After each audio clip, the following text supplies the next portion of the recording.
This episode of UK Low Carb Podcast is sponsored by Deliciously Guilt-Free. Enjoy the show. Hello and welcome to the latest Tuesday series. For the next few weeks, I'm joined by Katie Caldesi. Now, Katie is a low-carb chef and with her husband Giancarlo owns a Caldesi restaurant in Marylebone in London and also in Bray, Berkshire. She also teaches low-carb cooking and is a published author, including the most recent publication, the 30-minute Diabetes Cookbook. She also appears regularly in the national press. Each week, Katie will teach me a low-carb recipe, so stay tuned so that you can add that bit of Caldesi magic to your own low-carb creations. I'll now hand over to Katie to see what's cooking today.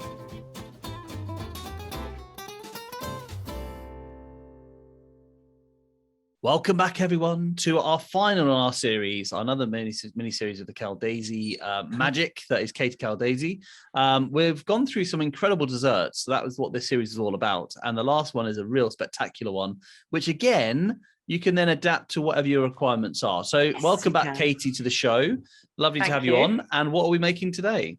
Well, this is from our Reverse Your Diabetes Cookbook. And we're going to make this little number right here, which is a mango and coconut and passion fruit sundae. Wow. So, and like all these things, like a sundae base could be any kind of different variation, couldn't it? It could be a sort of berry sundae. It could be absolutely a bit more plain. It could be like your passion fruit, anything you want, really. Yeah. And I'm not kidding anyone. This is slightly higher in carbs than some of the other recipes we've been doing. And I have got tropical fruit. I've got mango. But I still reckon compared to the sundaes that I grew up eating in Romeo's ice cream bar on just near Eastbourne Pier, that must have been about 3 or 4 times the amount of sugar in those sundaes compared to this sundae. So yeah, it's definitely not a keto thing. It's hopefully low carb, but it's definitely low sugar. So up to you what you want to put in it. I think we're on the same.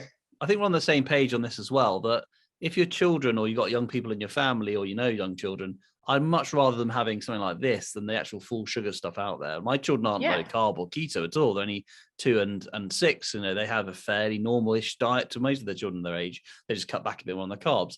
And actually, I prefer them to not miss out on desserts and have something like this for sure. So it's very low sugar compared to most of them. Yes, it is. Definitely is. So I've used a can of coconut milk, which I've got here. I've just scooped off the top. So the coconut milk's been in the fridge overnight.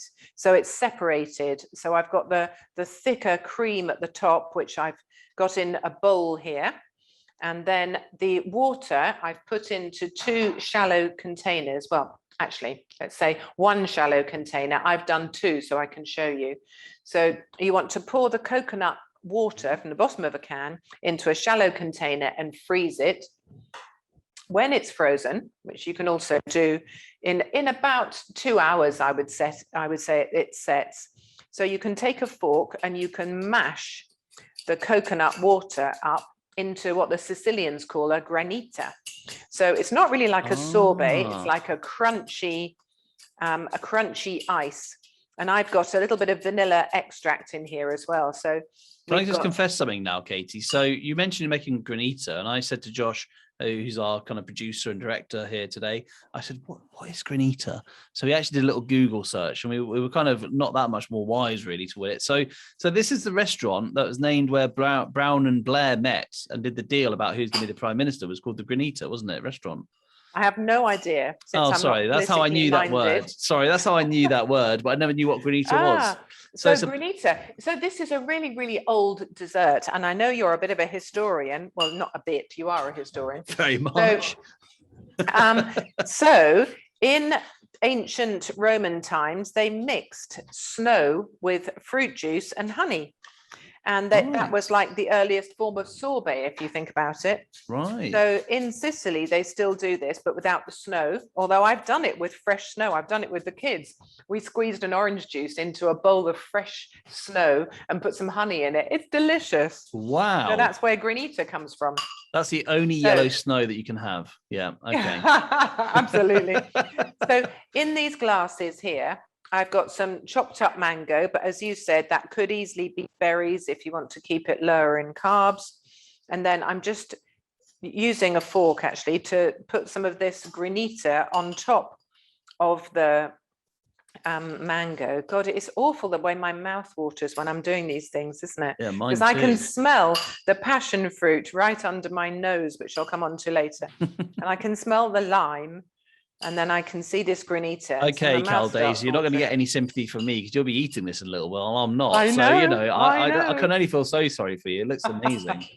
And I'll tell you, the other thing you can do with this coconut water is you can put a little bit of rum in it. So you've got a kind of pina colada-y kind of feel going on here if you put some pineapple lovely. around. But this is coconut water and a little bit of vanilla extract. You could put rum in if you wanted to, on top of chopped mango. Now, with the coconut cream from the top of the can, you mix it up. I've got a bowl here and I'm just using a fork to mix up the coconut cream until it gets really nice and thick like cream. Mm-hmm. And then you can mix it up with some lime zest and some vanilla. Ooh, wow. And this is, instead of your ice cream, you've got coconut, like a coconut ice cream almost, or a coconut cream. Wow. And that goes on top of the little Sundaes. So just for those who can't see, it looks stunning. So it's a lovely kind of sundae glass. You've got the passion fruit at the bottom. Then you've got the granita. No, mango. Mango in this case. Mango, sorry. Yeah, mango. Then you've got your layer of granita, which I now know what that is. It's like a frozen like an early water, idea of a primeval sorbet. Primeval. No, primeval. Wow. What would it be? Not even medieval. Ancient Roman sorbet. Ancient sorbet covered with the like a coconut cream on top. Yes. And now here comes the passion fruit on top of that. And here comes the passion fruit, which is quite sharp, because passion fruit, you know, we all think of it as sweet, but actually when it's straight out of the shells, it is quite sharp. So it's really lovely with the natural sweetness of the coconut and the mango at the bottom. So there we are. That looks amazing. So visually stunning as well. The colors are lovely. So I have actually no sweetness in this whatsoever. The only sweetness that we're getting is from the fruit. So there's the passion fruit over the top. Okay. So, like I said, you can make that in lots of different ways. You can have lots of different types of fruits and things. Perfect for the summer with children who want to eat something a little bit less sugary. That looks fantastic. And yeah, I hope you enjoy it. It looks really, really good. Thank you. Am I going to taste it now then? Am I allowed? I think so. So I've got all of the layers. I've got a bit of mango here, a bit of the coconut granita, and some of the whipped cream, and some of the, oops, I just dropped that bit, and some of the passion fruit on top, the frog spawn. More protein. Mm-hmm. Mm. Oh, I love that. I love it because I don't have a very sweet tooth. So to me, that's just the sweetness of the fruit coming through. Yeah. You know what? I was actually thinking I'd actually really enjoy just making the coconut cream to have as well. That'd be really nice, wouldn't it? Mm. Just like a little bowl of mousse or something. Mm. And dairy free for those people that have to be dairy free. It's vegan and dairy free. So there you go. You know, lots of options in there if you want to make a dessert for friends coming round. Mm.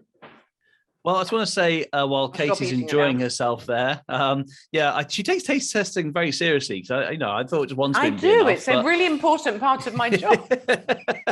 I just wanted to tell you about the crunchy granita. Oh yeah, go on. It still stayed crunchy in the glass, and so you've got crunchy ice crystals of coconut, and then you've got the kind of the lime coming through, and then you've got the creamy coconut. And then the mango at the bottom. So yeah, I just wanted to explain it all to you in case you felt you couldn't you really imagine what it was going to be like, Dan.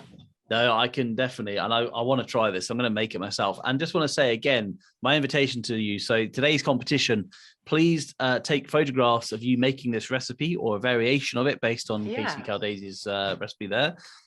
Please share it on social media. So at Katie Caldesi on Instagram, she's also on Twitter, or you put it in our Facebook group, UK Low Carb, and Katie's actually on there, so she'll see it in there too. And I'd love to see, you know, your variation to this dessert or making it exactly the same, because it looked fantastic. And I will send out a box of brownies or cakes. I forgot something. Oh, there's more. There's the more. Shards.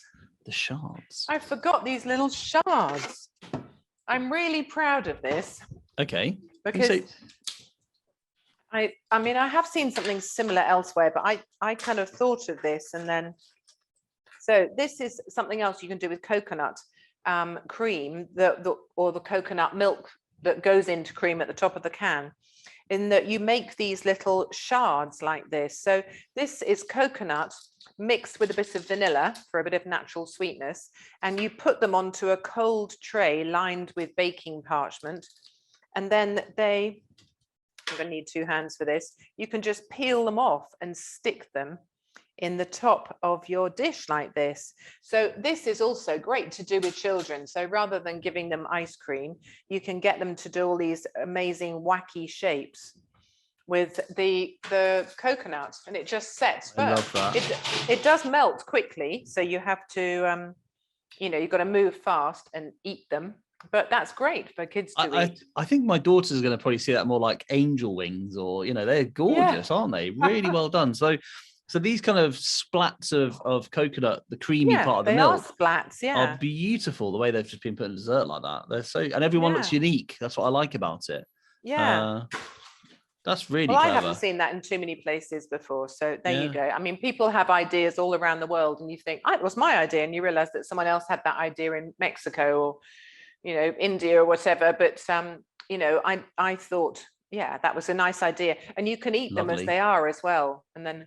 That is really clever. You know what? I love the fact that what you've made there is like, it's art, isn't it? It's so beautiful. That's gorgeous. So thank you, Katie, so much for that. Really enjoyed it. And like I said, there is a competition. So maybe you could also add those angel wing shards of coconut cream to your designs as well. I just want to say that all of these recipes are actually in the show notes. So if you've got a link there in the show notes to these recipes, you can go and check them out for yourself. There's also the website where those recipes are. There's a link. So if you want to get Katie's amazing books, and I really can't recommend them highly enough, then please go and check them. I would not actually work with anybody unless I thought they're the best. And Katie Caldesi is the best. So thank you so much for such a wonderful series. And I'll now leave you to go and enjoy your most marvelous Sunday there. Thank you very much.